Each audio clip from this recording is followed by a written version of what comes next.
welcome back to Afternoon Express. Now, it's always when the weather starts getting a little bit cooler that food in my kitchen starts getting a hell of a lot tastier.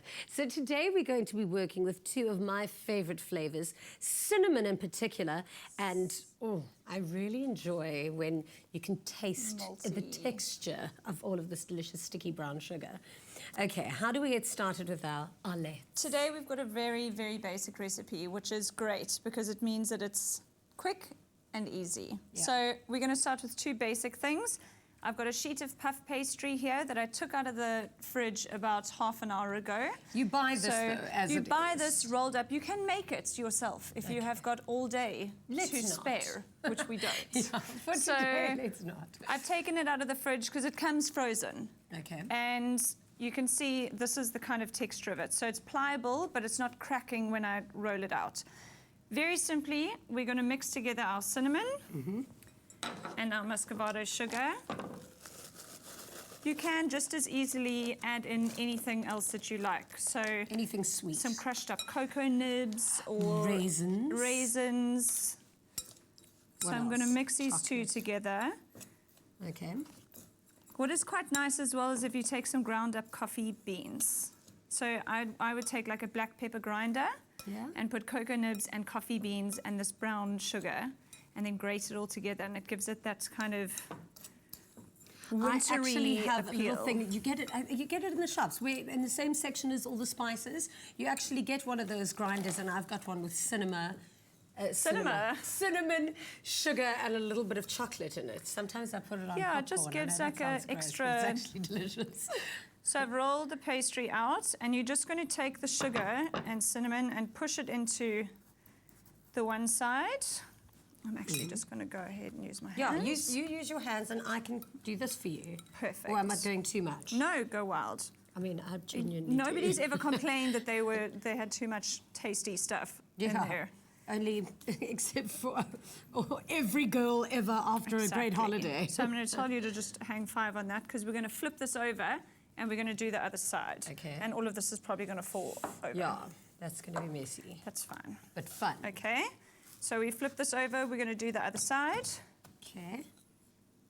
There you go. You pat with hands. If you wanted and you didn't want to go the very sweet route, you could take some tomato paste, put in a little bit of sugar to cut the acidity, and then you could put in some oregano and some Parmesan cheese, and you could make like a pizza biscuit. Okay, that's actually more my flavour. Not ideal for dipping into hot chocolate. I wouldn't quite go that far, but...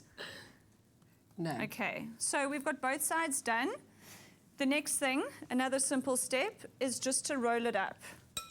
Now, you don't want to roll it up too loosely because then it's all going to fall apart, but you equally don't want to roll it up too tightly because you want it's puff pastry. So when it goes in the oven, it's going to expand and you're going to get all of those lovely buttery layers.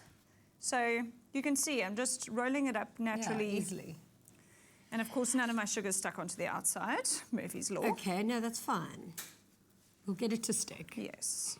You could always just run a little bit of water along this edge just to seal the pastry. Yeah. And then it's important to keep your pastry cold. So this is now defrosted. We've gotten all of our ingredients together. And now we're going to put it back in the fridge in this roll so that it chills, because we want the butter in between the layers of the puff pastry to get nice and cold again. So when it goes into the oven, by the time the butter's melted, the pastry's crisped. So you get all of those flaky layers. Otherwise, the butter just kind of goes meh, and then all the layers stick together and you get this like... Yeah, do you know what I mean? Amazing. No. Okay, but now if, like what happens here, if the sugar hasn't stuck, can you do a little film of water just to get that to stick as well? You could do like an egg wash and stick kind of anything on it. All right, so, perfect. Yeah, Yummy. that's pretty simple. I can't wait to see how this turns out. And if you are curious about all of these tasty treats that we're making on Afternoon Express, all you need to do is visit our website, afternoonexpress.co.za, and there you'll find our shopping list and, of course, all of these amazing recipes. Right now, though, Bonnie's on the couch with our next guest. Express yourself. Now, today is one of those days that the loft is literally going to be smelling like wintry wonderfulness because of these amazing flavors. So this has just come out of the fridge. Our little roll is looking a lot We've done neater our now. time machine again. So Yes. technically this has been in the fridge for about 30 to 60 minutes. So Mm-hmm. you can see it's nice and firm.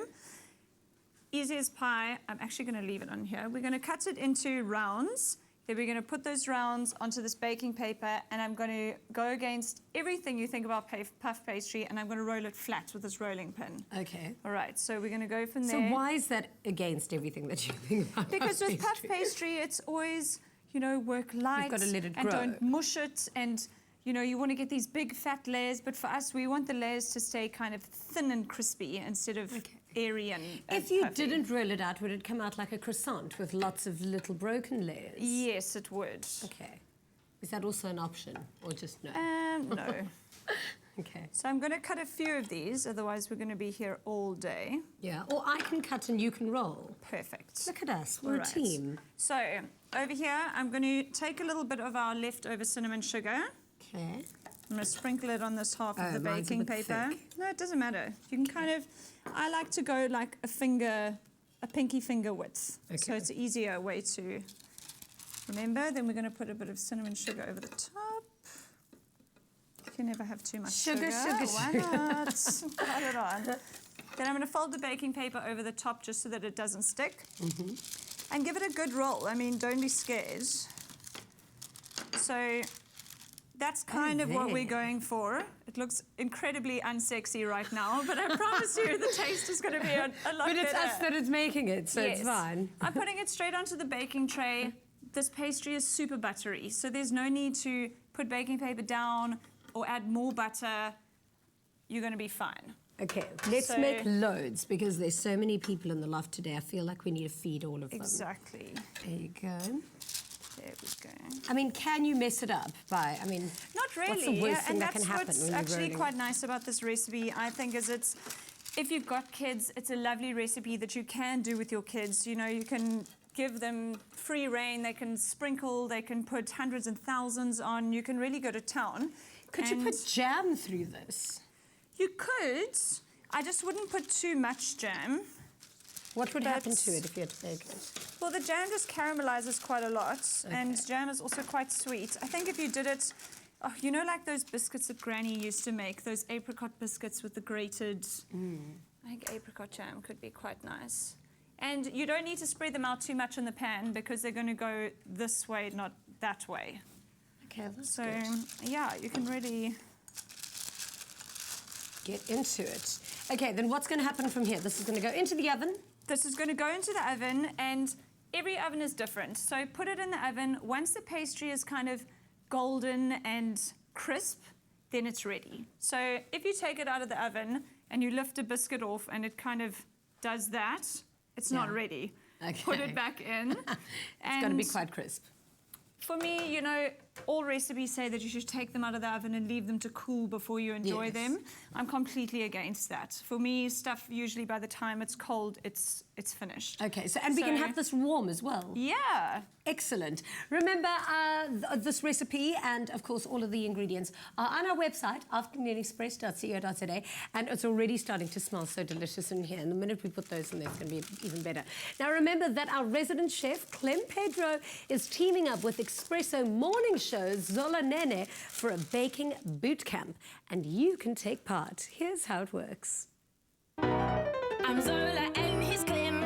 She's Zola and I'm Clem, I'm really sweet. and I'm her salty friend. We're both hardworking chefs. Making dishes that impress. I'm Zola and Now Clem, Clem, Clem, Clem, Clem. stop being greedy. At Selati boot camp we'll meet. Where we'll make delicious treats. So tasty you'll want to tweet. Heck, it's salty sweet. Like us, The fun isn't over yet. you're in luck if you get your ticket. Let's a copy of Zola's book. That's me. And Selati to help you cook. At Selati boot camp. Don't forget to book. With Zola and With Clem, Clem, Clem, Clem, Clem. you're doing it again, Clem. Express yourself. How you doing, YouTube fam? Thank you so much for watching, sharing and commenting. We love hearing from you, so be sure to keep up to date with all things Afternoon Express by clicking the subscribe button right here.